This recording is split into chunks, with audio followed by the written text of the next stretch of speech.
어둠이 가득한 세상에 횃불을 들었던 사람들. 그러나 그 불빛은 전하지 않으면 쉽게 꺼지기 마련입니다. 개혁의 불길을 이어받아 사람들의 깊은 영혼에 부흥의 불꽃을 일으켰던 사람이 있습니다. 바로 존 웨슬리입니다.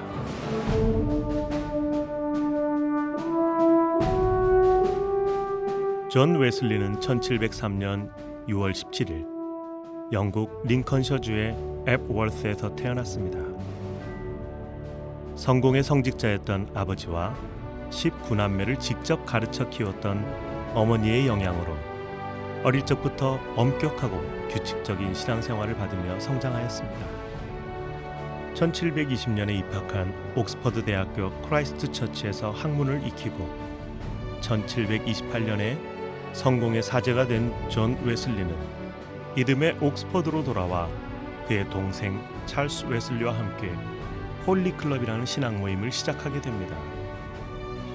경건 훈련을 강조하고 정해진 규칙의 준수를 강조했던 이 모임은 훗날에 그가 일으킨 메소디스트, 즉 감리교 운동의 바탕이 되었습니다. 웨슬레는 이전에 성공의 목사였고요. 그리고 웨슬레는 굉장히 열정적인 사람이었어요. 그는 규칙적으로 성경을 보고 규칙적으로 신앙생활을 하는 사람이었는데 그에게 해결되지 않는 문제가 있었습니다. 웨슬레가 1736년 미국의 조지아로 선교사로 갑니다. 아주 중요한 사건이 하나 있어요. 그 배를 타고 가다가 폭풍이 있는데 그 안에는 모라비안 교도들이 있었거든요. 근데 그 사람들은 폭풍 가운데서 별로 두려워하지 않았습니다. 웨슬레는 죽음의 위협 가운데 있을 때. 그래서 웨슬레가 그곳에서 만났던 모라비안 목사 슈팽겐 베르그에게 신앙 상담을 요청합니다. 그때 그 슈팽겐 베르그 목사가 이런 말을 합니다. 웨슬리 선생, 성령이 친히 당신이 하나님의 자녀임을 증거하고 있습니까? 이 물음에 웨슬리는 뭐라고 대답할지 모르죠. 이때 스팽겐베르그 목사는 다시 질문합니다. 그런데 웨슬리는 이렇게 대답합니다. 네, 그는 세상의 구주이십니다. 근데 그에게 평생 숙제로 남습니다. 그는 세상의 구주가 아니라 자신의 구주여야 되는데. 자신의 구원과 신앙에 대한 끝없는 질문들, 지금까지의 사역에 대한 실패감, 오랜 침체 속에 빠져있던 존 웨슬리는 1738년 5월 24일 모라비안 교도들의 기도회에서 드디어 회심을 경험하게 됩니다. 우리 기독교 역사상에 보면 중요한 회심의 사건들이 몇 개가 있습니다. 첫 번째 중요한 게 사도 바울의 회심, 다메섹에서 회심이죠. 그리고 어거스틴의 회심, 로마서 13장 13절부터 14절 말씀을 읽으면서 어거스틴이 회심을 하고, 그 다음에 말틴 루터의 회심이 있습니다. 로마서 1장 16절과 17절. 그리고 또 하나의 유명한 회심이 있다면 바로 여기에 기념되어 있는 1738년 5월 24일 올더스케이트 거리에서 있었던 웨슬레의 회심입니다. 웨슬레 역시 루터의 로마서 서문을 읽는 걸 듣다가 회심하게 되죠. 모든 회심의 사건들이 하나님의 은혜에 이렇게 연관되어 있다는 것도 또 흥미로운 일입니다. 내 마음이 뜨거워짐을 느꼈다.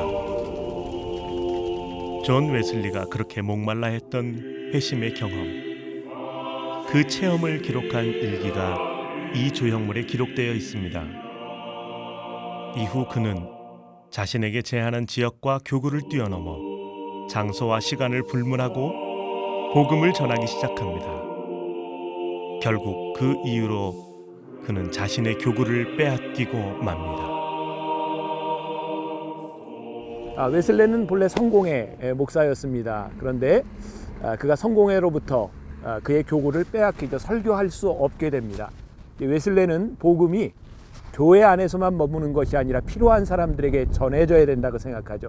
그래서 교회 밖을 나오게 됩니다.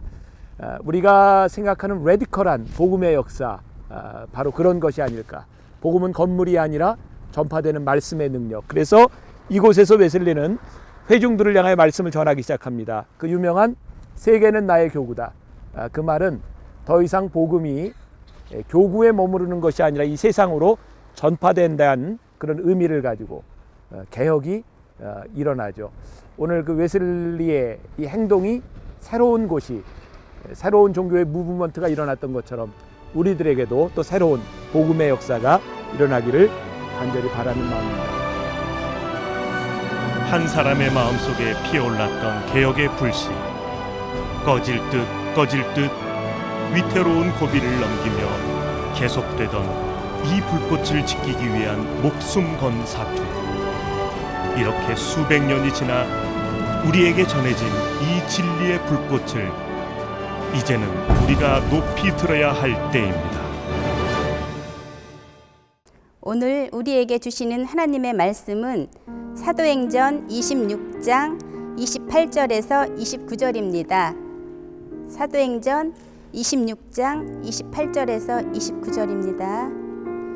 아그리빠가 바울에게 이르되 내가 적은 말로 나를 권하여 그리스도인이 되게 하려 하는도다.